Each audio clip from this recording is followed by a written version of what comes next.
At a time when Democrats plan to nominate a 77-year-old white moderate to be the party's standard bearer, the future of the party is clearly younger, more progressive, and more colorful than ever before.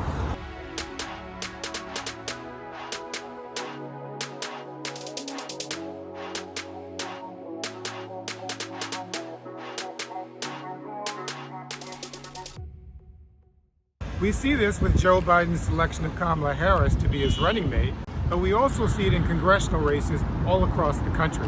After decades of cautious incrementalism, established Democrats and safe Democratic congressional districts have begun to tumble after failing to keep up with the vision of the party.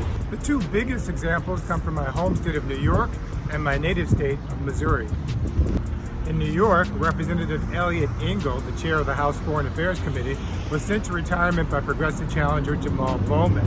And in Missouri, Representative William Lacey Clay was defeated by progressive challenger Cori Bush.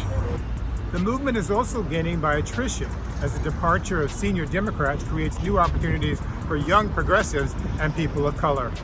The retirement of 83-year-old Representative Nita Lowey created an opportunity for 33-year-old Mondaire Jones.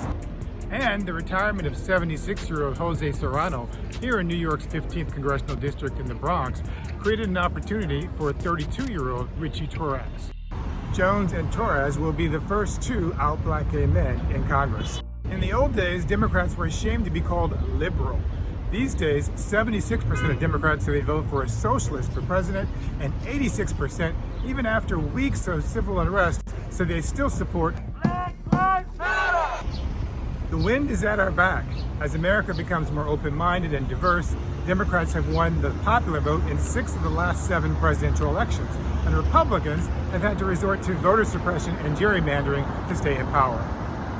Once radical ideas like marriage equality, Medicare for all, legalizing marijuana, universal basic income, reducing police budgets, and the Green New Deal have suddenly become more mainstream. And for loyal Democrats like myself, who have been patiently waiting for real change for decades, it's finally time for the party to deliver.